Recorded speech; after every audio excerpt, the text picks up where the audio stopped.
Good evening, good afternoon, good morning, wherever you're across this great wide world of ours. I'm doing another video on Native Americans, and I'm going to continue this series, and eventually this will be my mantra or where my interest will be, because I feel this is where I need to be because I'm more in tune and more qualified at this because a lot of my research, which I finished my PhD with, was able to do this.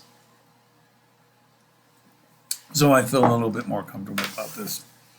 And when we talk about the reservations, we're talking about how and I'm moving the glass here, how the demographics sets up here. When we talk about reservations, majority of these reservations are to the west of the Mississippi. And a majority of these, and when I talk about demographics, are in the states predominantly of California, Arizona, New Mexico, Nevada, parts of southern Utah, and parts of Colorado, New Mexico, western parts of Texas. So, in essence, for the most part, there are reservations east of the Mississippi, such as the Cherokee, which are down in the Tennessee area, and the casinos and that, and there are a few up in Wisconsin, and a few up in the New England, but predominantly a lot of the reservations. Oh, and I forgot Oklahoma. Also, there is Oklahoma as well. Is predominantly a lot of them are out west or west of the Mississippi.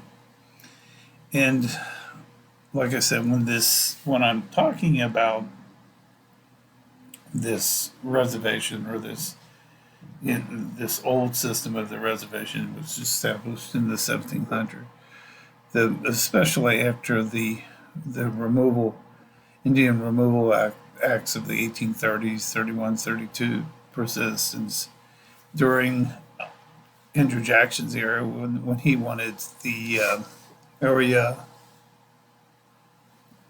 south or southeast, predominantly Tennessee, northern Mississippi, Alabama, Norman, Georgia. These were the areas that were concerned of Jackson develop what he called the plantation system for tobacco and also for cotton, and would push the Cherokee and what the five civilized tribes off their lands.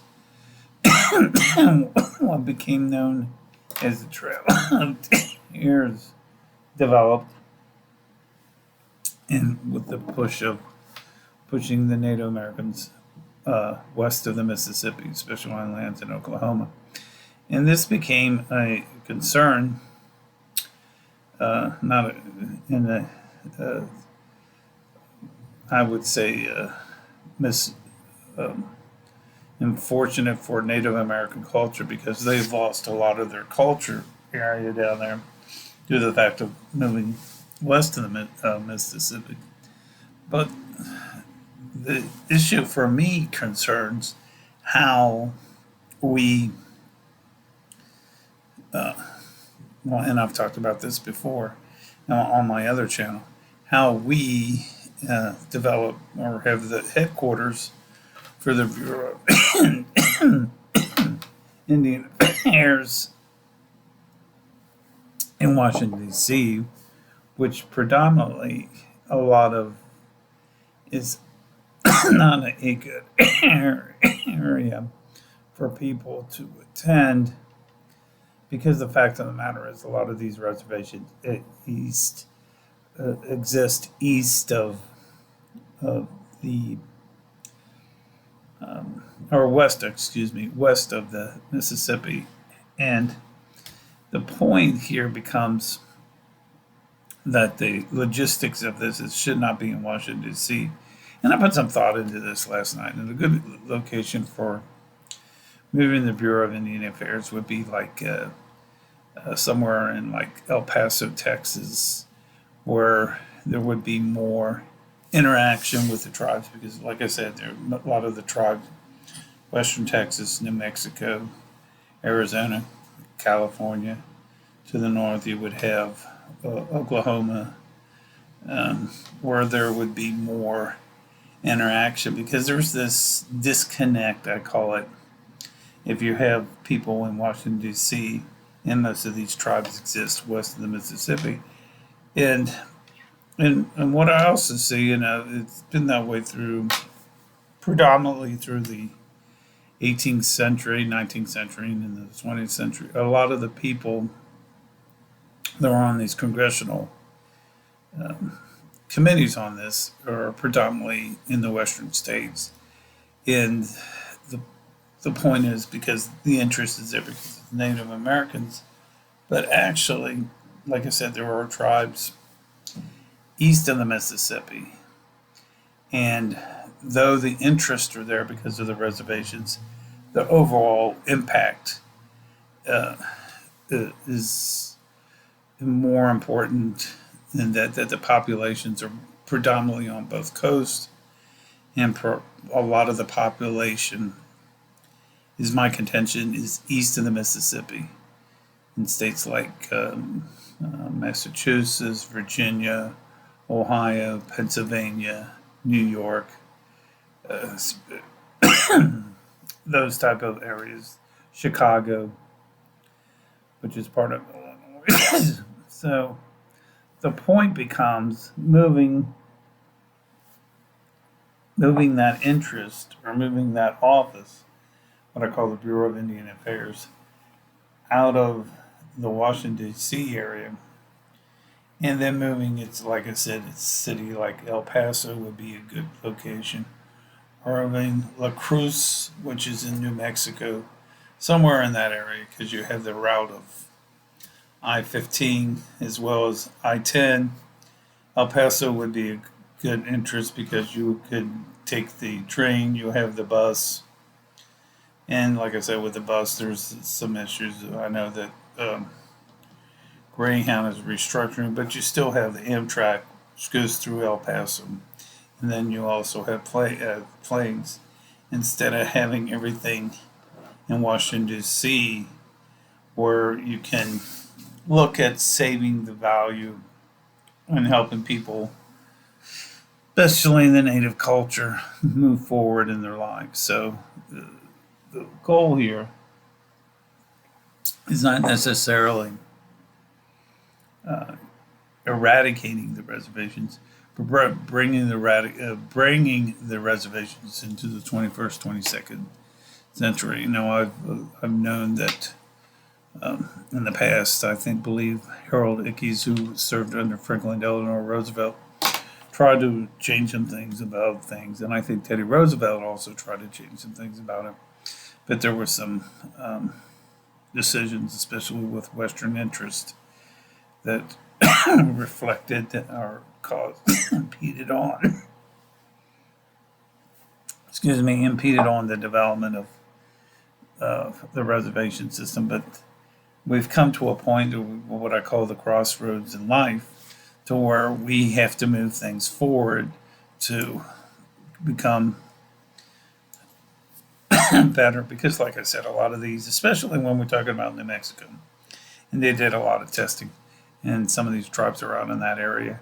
The water source, because of uranium or underground water, because of a bombing or testing bombing, some of the underwater water tables are polluted or tainted, so they can't use that water. And though recently, with the Colorado River and the snowfall in the last couple of years, the water table is raised on the Colorado River, but we cannot guarantee that's going to happen every year. So the point that I'm making on this is, even though, and I wrote that in my book, water quality is a big issue with a lot of Native American culture, and the issue becomes how to get the most out of United States, what's the old cliche, bang for their buck. And like I said, my emphasis on this is that we're kicking the can down the road and not necessarily moving or implementing a new plan to to help people do better in their lives. So, and the point of reservations, and like I said, is that we have the headquarters in Washington D.C. I just think that it just doesn't make any sense when most of these lands exist west of the Mississippi, and a more location for the Bureau of Indian Affairs. If this continues with the Bureau, would be, like I said, somewhere in western El Paso would be a good area. Somewhere in Austin would be another good area as well. Texas, just where the information can be more readily available and get done or able to get to people in a more timely manner. Anyway, these are just some food for thoughts about the old system of reservation and how we can move the reservations to a more efficient and modernized system coming into the 21st and 22nd century. So anyway, please like and subscribe to my channel. Sorry about the drinking water, but my throat dries out. Please look, I do have a few books on my website. One, Casino and the Diminishing Return, Water Quality on the Reservation, Indian Removal, or 15th to 19th century, all available on Amazon. Anyway, folks, these are. Hope to have you have a good day, and hope to hear. If you have any comments, please like and subscribe.